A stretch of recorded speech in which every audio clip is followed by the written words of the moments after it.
Hey, so today I'm here to do a first impression for you on the Dermacol Makeup Cover Foundation. I've heard a lot of people talk about this. It's supposed to be like really insanely full coverage, awesome foundation. It says waterproof, SPF 30, hypoallergenic, whatever that means. Mine is in the shade 208, which I think will match me right now. I opened it earlier and like put a swatch on my face and it matched really good right here, but like this is a little bit darker from self tanner, but this is like my actual skin tone whenever I'm at my palest. So I got this on eBay. I think it was like $11 to $13 or something. And this shade specifically, I was gonna order on Amazon because I feel like that's more reliable for it to be like real. But this shade was like not on Amazon unless it was like really expensive. So if you want this shade, go look on eBay, but you can't get it on Amazon too. This comes in a really weird like tube thing, and as soon as I popped it open, like there's a sharp thing in there and I popped it open, it was just like squirting out everywhere. So it's kind of not the smartest packaging, but it'll do. If you've ever seen the Taylor on YouTube, she does a ton of foundation reviews, and every time she does a foundation review, she like swatches a bunch of them next to other ones so you can get like a comparison of the shades, and she always uses this one and specifically this shade and always says that this one is like the best match for her out of any foundation she's ever tried. So it should work good for me because I feel like me and her are like similar in color. So I don't think I have anything else to say, so I'm gonna put on some primer. I'm gonna use my Ulta Fabulous Face Foundation Primer like I always do because this is just like my favorite and usually everything works good on top of it. Okay, so let's just open this up. Like, look at that. It just like, it's like sitting there wanting to like shoot out of this container because it's like, I don't know, if you barely squeeze it, a bunch comes out. Just gonna put it in my hand. I have no idea how much you should use. Probably not very much. I'm gonna use a brush on one half of my face and then a sponge on the other. I actually have a brand new Real Technique sponge. Like, when does this ever happen? Like, I had two in my drawer I didn't even know I had in there, so I got out a new one to use for this. It should work good. The only thing about using a new one is that it kind of like eats up some of the product. So if it does that, then at least we expected it. I'm very unsure of what kind of brush to use. I think I'm gonna use this one because usually I love this brush. It like gets so cakey with foundation so fast, but I really do like this brush. I washed it not that long ago, so it shouldn't be that bad. It's from like the Moda collection at Walmart. It's like a rainbow brush that you can get it if you can go find it. Usually it's like out of stock, but recently I've been seeing it places, so you should be able to find it. A lot of people ask me about these whenever I use them. But okay, let's just try this. Now my friend, she has this foundation and she told me do not use a brush with it. I was like, okay, well I'm gonna try it out because I'm doing a first impression obviously, and so I feel like I should try it with a brush. It smells weird. No, I think that might just be my brush. What? My brush smells like sweet. It smells like, I don't even know. This is definitely thick, but it's not looking bad. I don't think this brush looks bad using this. If you know me, you probably know that I usually love foundations that are super thin. Full coverage, but thin, like really thin, because I don't know, that type of foundation feels very much like light and skin-like, so that's usually why I like it, and it usually doesn't get cakey on me when I use really thin foundation. So I didn't really think that I would love this very much, but I might, because right now it don't even look bad. It looks really good, but it's so like intense. I feel like it looks like I'm just painting my face. This is a really nice color. It matches my actual face so good, like really good, but this obviously is not matching my neck that good because my neck has a little bit of yellowness to it right now. I tried to like scrub a lot of the self tanner off that I could, but it wasn't really happening. So I don't know if you've seen how much I had on my hand, but I definitely didn't use all of it yet. So let's just keep going. I'm gonna use a sponge now. That instantly ate all the rest of that up. So if you want to save your foundation, don't use a sponge. It definitely looks more dewy on this side, but oh my god, my pores look way more ridiculously bad on this side. It looks a lot lighter on this side. I don't know if it's gonna like oxidize and look like this side or if the water's making it look different. God damn, why does it look so wet on this side? Is this all water? It looks completely different. It looks like two different foundations on my face. I think I probably honestly like using the brush better, which I did not expect that to happen. This packaging is annoying me. Like I look down and it's just like squirting out everywhere. Okay, right now it doesn't look thick. It doesn't look, well, does it look thick? Maybe I don't even know. Okay, it doesn't look dry. I want to know your opinion on something. If I'm doing a foundation first impression, should I do like the rest of my face with you on camera, or should I just like set it and then skip to the end? Because I feel like, I mean, it could be helpful if I did my whole face with you. I could like skip through and do it kind of fast. I don't know. I'm going to use my Wet n Wild Photofocus pressed powder in the shade Warm Light. And for like my forehead and wherever I'm not putting concealer. But this is a little bit darker, so it might help darken the foundation a little bit because it's kind of light right now. I'm only going to use products that I know I love, and then if anything goes wrong, I'll know it was the foundation's fault. Okay, my forehead looks very flawless. Don't look cakey, it don't look thick. It looks very nice with that powder on it. I guess I'm gonna use concealer. This is supposed to be used, a red. It can be used like to cover dark circles, which I think it definitely covered mine decently. I'll probably just put concealer on anyway, because I always do. And then it can be used to cover up like tattoos, I think birthmarks, like anything that you can think of, and it can be used on your face and your body. So I could try to cover my tattoo with this. Let's try it. Oh my god.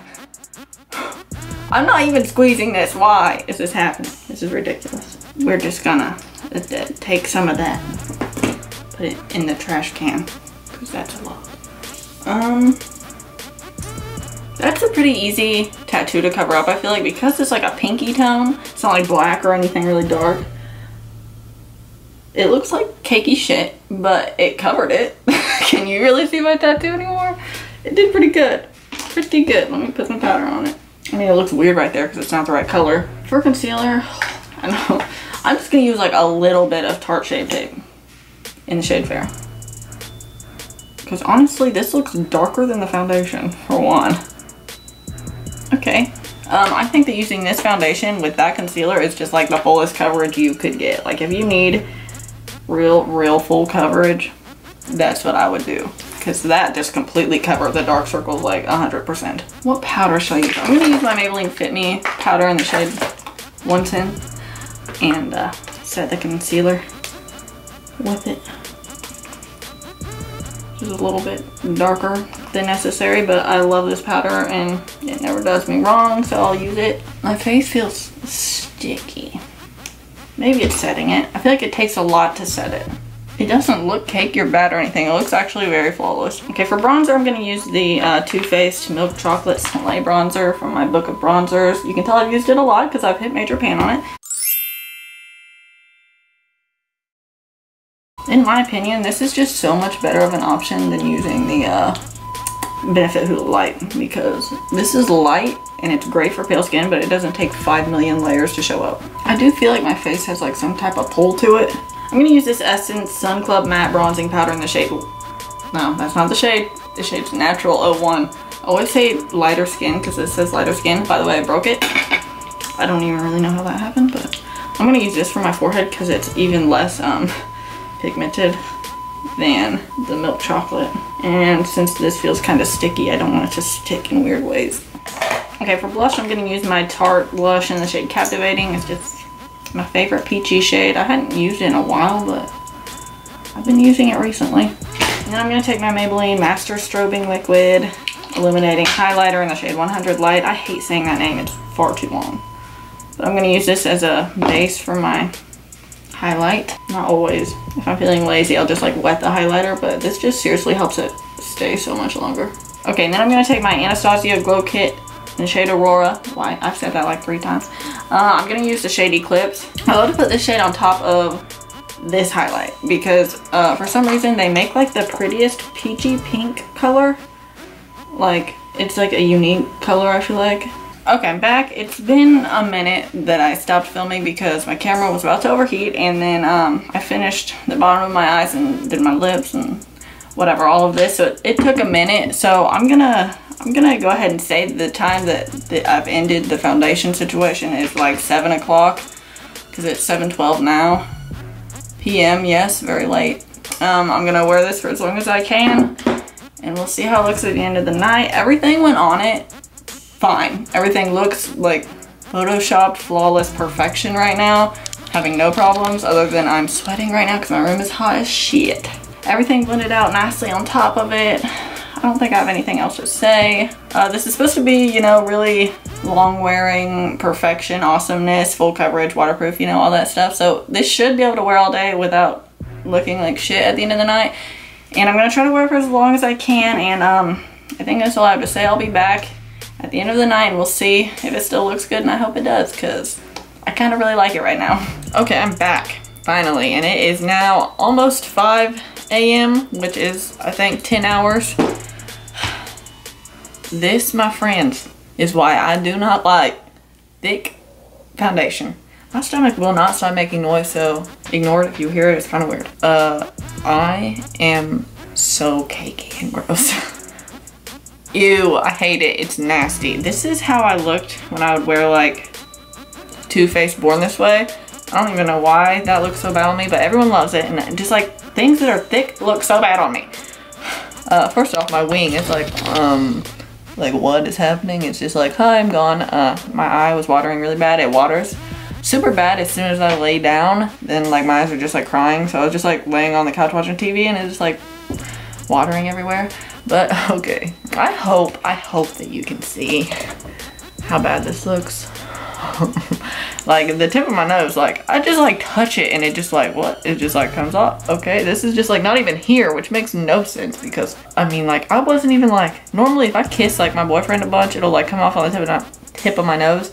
I was making sure I wasn't doing that, but this still looks this bad. If I touch it, it's just like, where's it going? And then my forehead, I've never seen my forehead wrinkles look that insane. If anything ever looks bad, it's usually my wrinkles right here, which for some reason they don't look bad at all. And God, I looked oily, which I don't usually look oily. I'll tell you though, this stuff is still perfectly on. I can see bronzer, blush, and highlight perfectly, so that did good. Other than that, this foundation is horrible for me.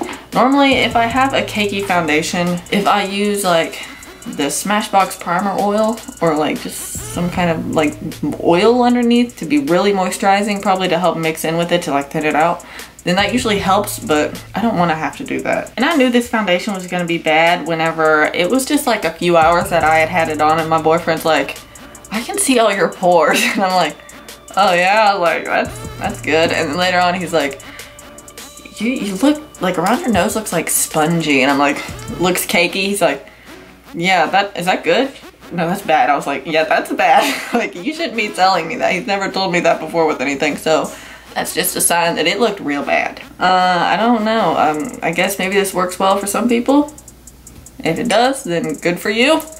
But you see what it did to me. And I didn't even do like shit today. All I literally did was like lay around, so this shouldn't have occurred. So I'll never be wearing this again. So I think that's all for this video. If you liked it, please give it a thumbs up and subscribe, and I'll be back soon with more videos. Thanks for watching. Bye.